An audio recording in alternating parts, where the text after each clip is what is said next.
Halo teman-teman, di video ini aku akan ngejelasin gimana sih cara nganalisis data menggunakan software Stata. Nah, di sini udah ada contoh soalnya.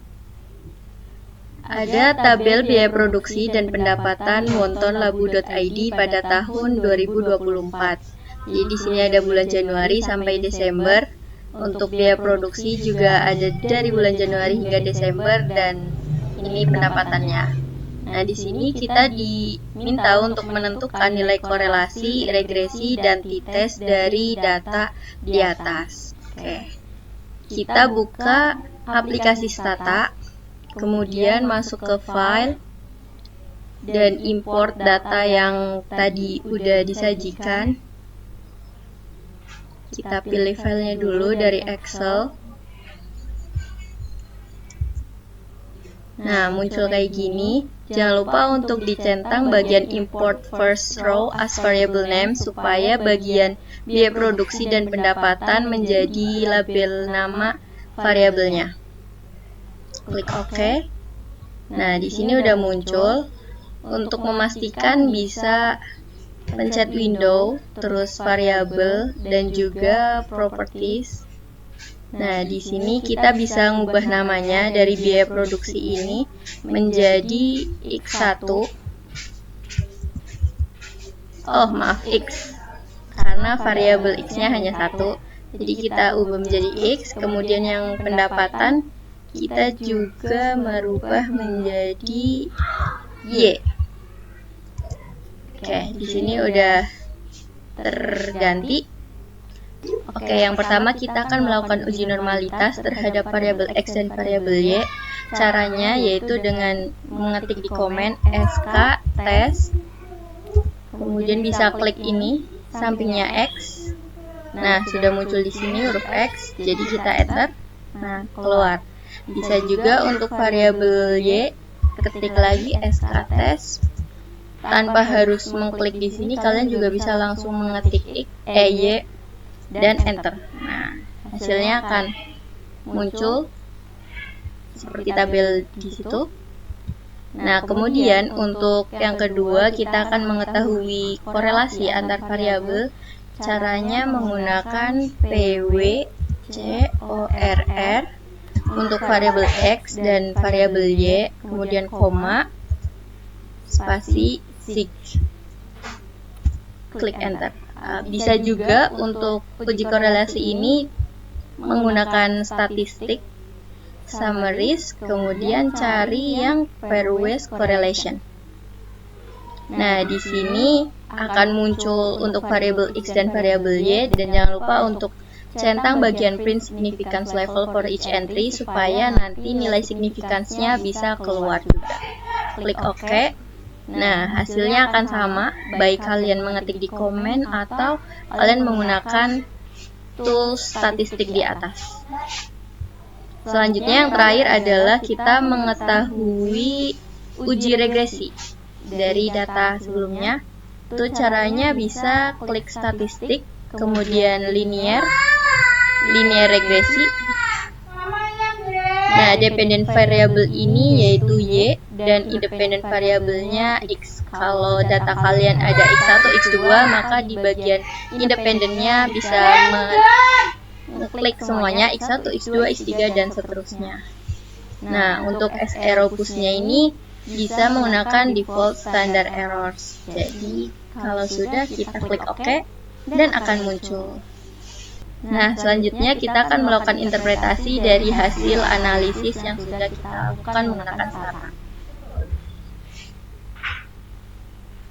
Nah, di sini yang pertama itu kan ada uji normalitas.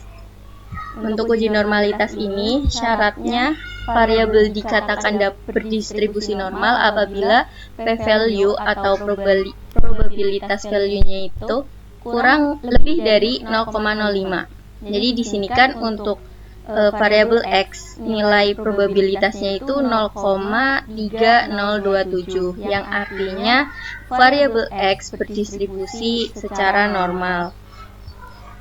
Begitu pula dengan variabel Y yang memiliki hasil 0,5547 yang memiliki nilai lebih dari 0,05 sehingga variabel Y juga berdistribusi secara normal.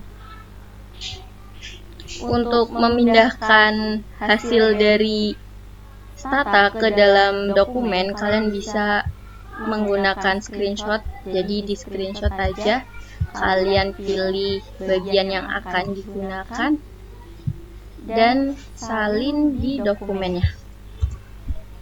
Seperti ini. Nah, gitu teman-teman. Oke, yang selanjutnya adalah uji korelasi. Nah, uji korelasi ini kan terdapat nilai koefisien dan nilai significance.